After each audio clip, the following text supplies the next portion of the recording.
Stolen Futures, The Ripple Effects of Corruption, presented by Group 4 of EM2255A. Before we begin, let me introduce you our team members. Start with Muhammad FAIRUZ bin ZULKIFLI, moving on to me myself, SAIDATUN NADHIRAH binti SHAZALI, and lastly, AINNA binti YAZID. Table of Content. Assalamualaikum, my name is SAIDATUN NADHIRAH binti SHAZALI, and I will start with the first part of this presentation, which is summaries of the articles. Let me begin with the first article, titled 800,000 cash stashed in bedrooms. This article highlights a large-scale corruption case uncovered by the Malaysian Anti-Corruption Commission, or MACC. The operation named Offsetting led to the arrest of 60 individuals, including 49 immigration officers. A total of 1.49 million was seized, with 800,000 hidden in the homes of some officers. Syndicate involved used platforms like Facebook or Telegram to promote illegal entry packages for foreign nationals. Bribes range from 200 to 2,500 per individual, ensuring a smooth and coordinated illegal entry process. WhatsApp also was used for a real-time communication. Furthermore, MACC fires 215 bank accounts containing 3.6 million in connection with the syndicate. This highlights the skill and organization of the operation. Moving on to the second article, titled Senior Officer Mastermind of Corruption. This article focuses on a senior immigration officer stationed at KLIE who is identified as the mastermind behind a systematic corruption scheme.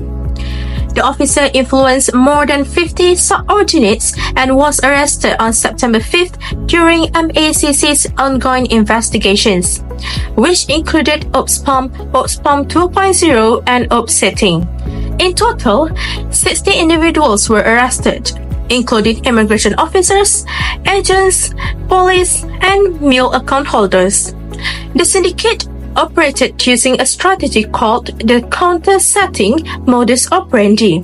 This involved assigning specific lanes at immigration counters to bypass proper checks.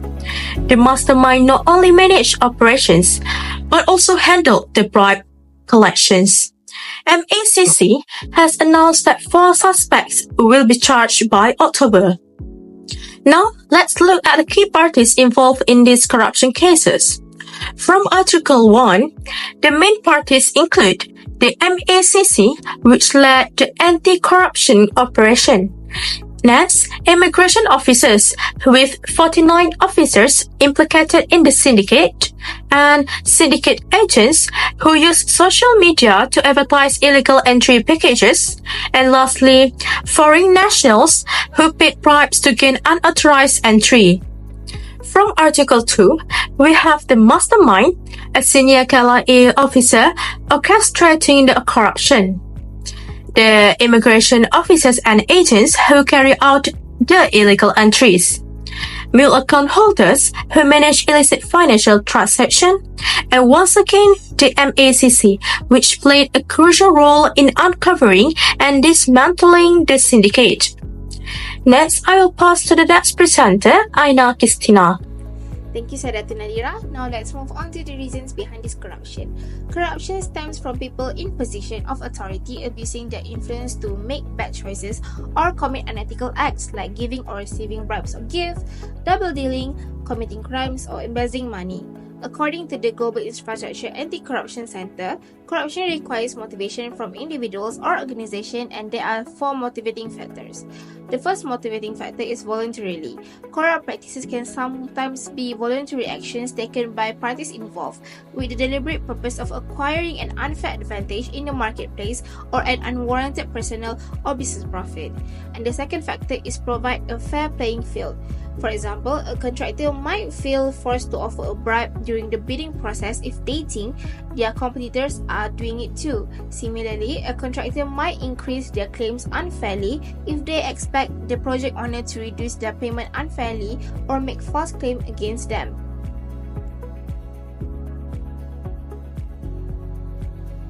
The third factor is extortion. Extortion occurs when bribe is forcefully demanded from the payer under certain conditions.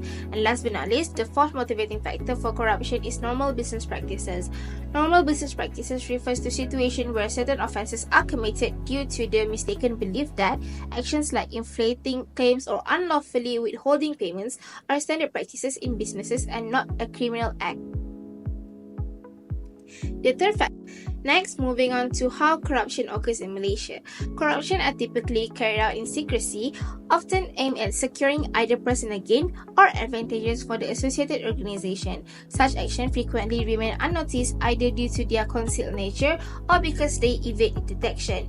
The counter-setting syndicate uncovered by the Malaysian Anti-Corruption Commission (MACC) reveals how corruption facilitated illegal entry into Malaysia.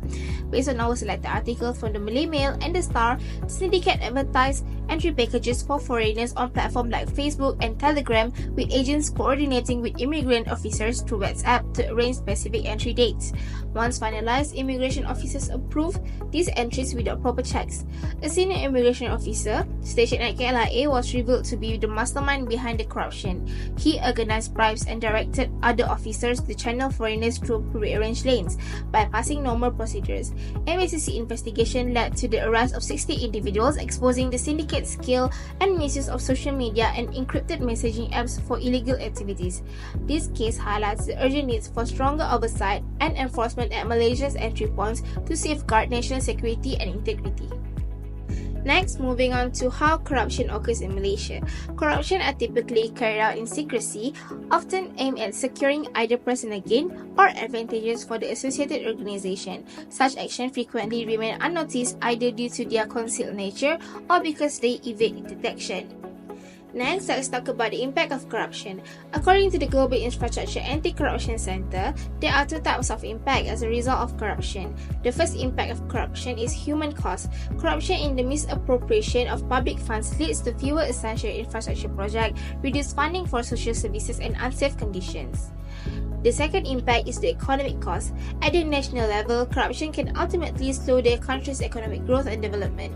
At the project level, corruption drives up costs and leads to defective infrastructure, and while at the organizational level, ethical organizations lose opportunity to corrupt competitors and face financial or commercial disadvantages from corrupt public officials. Next, I will pass this presentation to Muhammad FAIRUZ. Alright, thank you Aina. Next, the related topic for this issue is Chapter 5, which is Integrity System. Nowadays, the integrity of people in Malaysia has weakened due to a lack of accountability, transparency and ethical awareness. So, what can you understand by integrity? Alright, integrity can be defined as the ability to obey a set of moral and ethical standards, to be truthful and honest, to do what is right, even in a difficult situation. People who possess integrity are incorruptible and always uncompromising in their commitment to moral and ethical principles. The counter-setting syndicate, led by a senior immigration officer as the mastermind of corruption, illustrate the damaging effects of leadership without integrity. When senior leaders lack of integrity, they fail to serve as a role models or provide a clear ethical guidelines for their junior employees. This absence of guidance and emphasis on integrity can create an environment where their junior employees may view this corruption as an acceptable and even part of the organization culture. Leaders of the organization should set a clear expectation by emphasizing core values of integrity-based ethics, which are honesty, respect, responsibility, transparency, and fairness. Furthermore, the Malay Mail News reported that 800,000 in cash was linked to systemic corruption among immigration officers, showing the absence of a strong integrity system, including structured ethical guidelines and monitoring frameworks by the management of the organization. This lack of oversight allowed unethical behavior to continue and grow. Integrity system, which include codes of conduct, regular monitoring and enforcement mechanisms, are important for maintaining ethical standards in the organization. Without this system, organization cannot effectively promote and accountability and maintain a public trust in Malaysia. Alright, next we move to suggestions. Implementing a clear integrity system is essential to encourage ethical leadership and improve transparency. By fostering a culture of integrity, organization can rebuild a public trust, ensuring that actions are aligned with ethical standards. First and foremost, organizations should adopt a clear and structured code of conduct to guide the behavior of individuals within the organization. A well-structured code provides a clear expectation for ethical behavior, helping employees navigate ethical dilemmas. For it to be effective, it must be communicated regularly, supported by training programs, and actively enforced by the leaders. Secondly, ethical education. This can be achieved through collaboration with the Malaysian Institute of Integrity, which offers specialized training and resources for ethical development. Regular ethics training for employees help them understand the importance of integrity, the impact of unethical behavior, and how to make an ethical decision. These programs should focus on both the legal aspects of ethical behavior and the moral principles that guide ethical decision making. Last but not least, regular audits and compliance checks must be conducted to ensure the integrity of the system. Regular internal audits and external reviews by independent bodies such as the Malaysian Anti-Corruption Commission (MACC) along with other agencies can help identify potential weaknesses in the system and ensure that unethical behavior is addressed promptly. That's all from me. Next, I will pass to SAIDATUN NADHIRAH to conclude this presentation. Thank you. Thank you, Muhammad FAIRUZ. In conclusion, this case has exposed systemic corruption within the Malaysian's immigration system, specifically through the counter-setting syndicate. The corruption has jeopardized national security and eroded public trust in government institutions. Within 60 arrests and 1.49 million in seizures, it is clear that there are significant failures in leadership, oversight, and integrity systems. To prevent such incidents in the future, Malaysia must prioritize ethical leadership, enforce strict integrity systems, and promote transparency and accountability across all institutions. By that, this brings us to the end of the presentation. Thank you for your attention. We are happy to take any questions that you may have. Thank you once again.